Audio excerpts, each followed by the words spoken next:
Hello বন্ধুরা, কেমন আছো সবাই? আজকে আমরা একটা ভিন্ন ধরনের জাপানিজ অ্যানিমে মুভি এক্সপ্লেন করতে যাচ্ছি, যেখানে রয়েছে একটা 15 বছর ছেলে যে কিনা একটা 27 বছরের মেয়েকে ভালোবেসেছিল। যদিও মেয়েটাও তাকে ভালোবাসতো, তারপরেও হয়তো সমাজের কাছে তাদের ভালোবাসা পূর্ণতা পায়নি, মানে সিনিয়র জুনিয়র লাভ স্টোরি। বর্তমানে এই মুভির IMDb 7.4 আউট অফ 10। এখন শুরু করা যাক the anime story presents the garden of words. মুভির শুরুতে আমরা একটি ছেলেকে দেখতে পাই যার নাম তাকাও। সে তার স্কুলে যাচ্ছিল, কিন্তু সেখানে প্রচুর বৃষ্টি হচ্ছিল। মাসটা ছিল জুন মাস। তাকাও বলছিল, আমার কাছে বৃষ্টি খুব ভালো লাগে, আর মনে হয় আকাশ আমার খুব কাছে। আমি যখন ছোট ছিলাম তখন আমার মনে হতো আকাশ আমার আরও কাছে। এরপর তাকাও একটা ছাতা নিয়ে কোথাও একটা যাচ্ছিল। আমরা দেখতে পাই সে একটা গার্ডেনে গিয়েছে। সেখানে একটা মেয়ে বসা ছিল যার নাম ইউকিনো। ইউকিনো তাকাওকে দেখে একটু সরে বসে যাতে তাকাও সেখানে বসতে পারে। তাকাও সেখানে বসে তার নোটবুকে কিছু জুতোর ডিজাইন আঁকছিল। তার মাঝে মাঝে মিস ইউকিনোর দিকে তাকাচ্ছিল। হঠাৎ তাকাও এর হাত থেকে তার ইরেজার পড়ে যায়, আর মিস ইউকিনো সেটা ধরে ফেলে আর তাকে দিয়ে দেয়। তাকাও বলে, আমরা কি কখনো দেখা করেছি? মিস ইউকিনো বলে, না, আর তাকাও তার কাছে ক্ষমা চায়। হঠাৎ মিস ইউকিনো তাকাওয়ের স্যুটের দিকে চোখ যায়, আর সে বলে, এটা সত্যি, যখন বৃষ্টি হবে তারপরেও কি তুমি আমায় সঙ্গ দেবে? তারপর সে চলে যায়। মূলত এই গার্ডেনের এই ওয়ার্ডগুলোর জন্যই এই মুভির নাম দ্য গার্ডেন অফ ওয়ার্ডস দেওয়া হয়েছে। পরের সিনে আমরা তাকাওকে দেখতে পাই, সে রান্না করছিল। তখনই তার ভাই আসে আর তাকাওকে বলে, মা কোথায়? তাকাও বলে, চলে গেছে, আর এই চিঠিটা লিখে গিয়েছে। তাকাও এর ভাই বলে, পরের মাসে আমি অন্য বাসায় শিফট করব, আমার গার্লফ্রেন্ডের সাথে। তাকাও বলে, ও, এই জন্যেই হয়তো মা চলে গিয়েছে। পরে আমরা তাকাওয়ের মাকে দেখতে পাই। তাকাওয়ের ভাই বলে, তুমি আমাকে বাসা শিফট করতে সাহায্য করবে? তাকাও বলে, হ্যাঁ। পরের সিনে তাকাও জুতা তৈরির কাজ করে, আর তখন তার ভাইকে কিছু বাক্য দেখায় যা কিনেছিল সেই গার্ডেনের সেই ওয়ার্ডগুলো।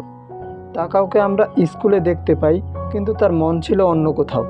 পরের দিন তাকাও ঘুম থেকে ওঠে, আর সে দেখতে পায় আজকে বৃষ্টি হচ্ছে। তাই সে দ্রুত সেই গার্ডেনে চলে যায় যেখানে আগে থেকে মিস ইউকিনো ছিল। মিস ইউকিনো তাকাওকে বলে, আজ স্কুলে যাওনি? তাকাও বলে, আপনিও তো আজ অফিসে যাননি। এরপর তারা কিছুক্ষণ কথা বলে, আর বৃষ্টি থেমে যায়। তাকাও ওঠে আর স্কুলে রওনা দেয়। ইউকিনো বলে, স্কুলে যাচ্ছ? তাকাও বলে, হ্যাঁ, আমি শুধু বৃষ্টির দিন স্কুলে যাই না।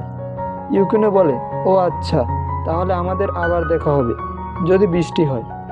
এরপরে আমরা বৃষ্টির দিনে তাকাও আর মিস ইউকিনোকে দেখতে পাই। তারা সেই গার্ডেনে বসে গল্প করছিল। তাকাও তার লেখাপড়ার ফাঁকে পার্ট টাইম জব করে। একদিন তাকাও মিস ইউকিনোকে বলে, আমি শুমেকার হতে চাই। জানি এটা একটু আজব শোনা যাচ্ছে, কিন্তু আমার কাছে এটা করতে খুব ভালো লাগে। আমি এই কথাগুলো কাউকে বলিনি, আপনাকেই প্রথম বললাম। পরের সিনে তাকাও স্কুলে যায়, পার্ট টাইম জব করে, বাসায় রান্না করে, আর তার জুতো তৈরির কাজ করে। তাকাও বলে, আমি যখন ঘুমাই আমি পরের দিন বৃষ্টি হওয়ার আশা করি। পরের সিনে আমরা মিস ইউকিনোকে একটা স্টেশনে দেখতে পাই। সে কিছু একটা ভেবে আবার সেই গার্ডেনের দিকে রওনা হয় যেখানে কিনা তাকাও আগে থেকেই বসেছিল। সে তাকাওকে দেখে এবং তাকাওয়ের জুতোর ডিজাইন দেখতে যায়। তাকাও তার নাস্তা বের করে আর বলে, তুমি নাস্তা খাবে? কিন্তু মিস ইউকিনো সেও তার সাথে করে নাস্তা নিয়ে এসেছে। তাকাও সেখান থেকে কিছু খাবার খায়, কিন্তু সেটার স্বাদ ছিল অন্য রকমের। পরের সিনে আমরা তাকাওকে দেখতে পাই যে তার মাকে সুন্দর একজোড়া জুতো উপহার দেয়,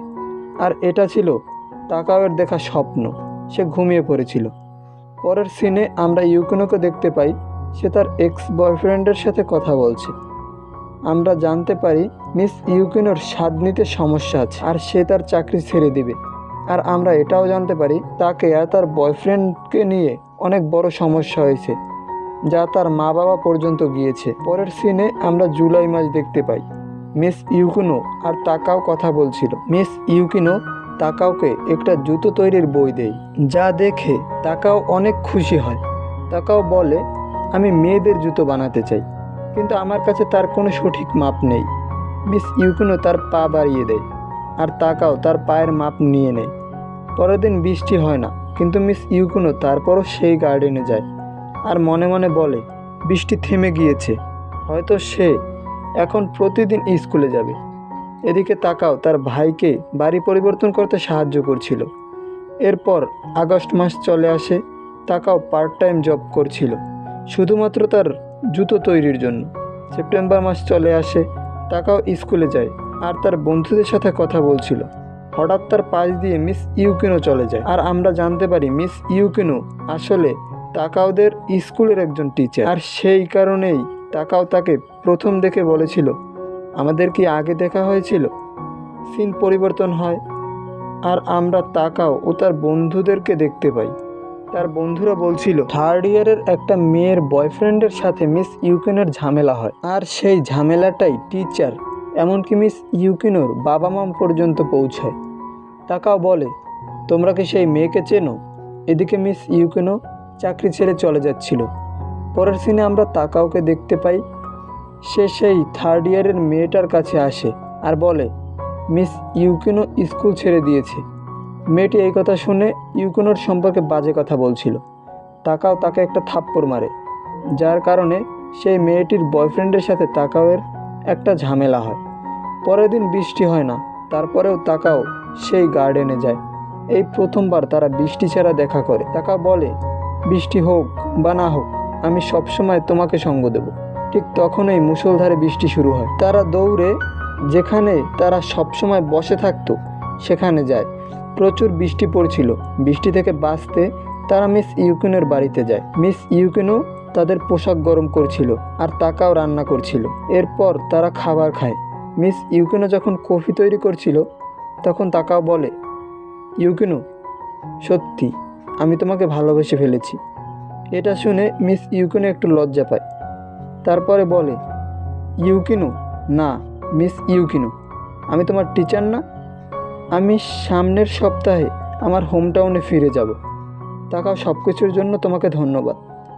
এদিকে তাকাও তার ভেজা কাপড় পরে ইউকিনোকে ধন্যবাদ বলে। তাকাও সেখান থেকে চলে যায় আর আমরা ইউকিনোকে দেখতে পাই সে কাঁদছে আর তাকাও এর মুহূর্তগুলো ভাবছে। ইউকিনো উঠে দৌড় দেয় আর সে সিঁড়িতে হোঁচট খেয়ে পড়ে যায়। তারপরেও সে উঠে দৌড়ায় তাকাওকে থামানোর জন্য। এদিকে তাকাও সিঁড়িতে দাঁড়িয়েছিল। সে মিস ইউকিনোকে দেখে বলে, ইউকিনো আমি যা বলেছি তা ভুলে যাও। আমি তোমাকে ঘৃণা করি, এটাই সত্য। প্রথম দেখা থেকেই আমি তোমাকে পছন্দ করি না। তুমি আমার সম্পর্কে শুনেছ কিন্তু তোমার সম্পর্কে কিছুই বলনি। তুমি জানতে আমি তোমার স্টুডেন্ট, তারপরেও তুমি তা লুকিয়েছ। আমি আমার স্বপ্নের কথা বলেছি আর তুমি সেটা মজা ভেবেছ। বলো তুমি আমাকে ঘৃণা করো। এই কথাগুলো শুনে মিস ইউকিনো দৌড়ে গিয়ে তাকাওকে জড়িয়ে ধরে আর কান্না করে। তাকাও একদম শান্ত হয়ে যায়। ইউকিনো কাঁদছিল আর বলছিল, আমি প্রতিদিন স্কুলে যাওয়ার জন্য রেডি হতাম কিন্তু আমি যেতে পারতাম না, কারণ আমি একা ছিলাম আর তুমি এসে আমাকে বাঁচতে শিখিয়েছ। সিন শিফট হয় আর আমরা তাকাওকে দেখতে পাই সে চলে যাচ্ছে আর ইউকিনোও তার হোমটাউনে ফিরে যাচ্ছে। গরমকাল চলে এসেছে আর তাকাও বেশি বেশি পার্ট টাইম জব করে আর তার জুতো তৈরির কাজ করে। এদিকে ইউকিনো তার টাউনের একটা স্কুলের টিচার হয়। সিন কাট হয় আর আমরা শীতকাল দেখতে পাই। তাকাও আবার সেই গার্ডেনে আসে আর সে সেখানে ইউকিনোর জন্য একজোড়া জুতো রেখে দেয় আর মনে মনে বলে, যেদিন আমি একজন সফল জুতো ডিজাইনার হব তখন আমি তার সামনে দাঁড়াবো। এটা যেন এক অনুপ্রেরণার প্রতীক হয়ে থাকে। ঠিক এমনই একটা সিন দিয়ে এই সিনিয়র জুনিয়র লাভ স্টোরিটা শেষ হয়। মুভিটা তোমাদের কাছে কেমন লেগেছে তা অবশ্যই কমেন্ট করে জানাবে। আর ভিডিওতে একটা লাইক আর চ্যানেলটা নতুন হয়ে থাকলে চ্যানেলটা অবশ্যই সাবস্ক্রাইব করবে। আজকের মতন বিদায়।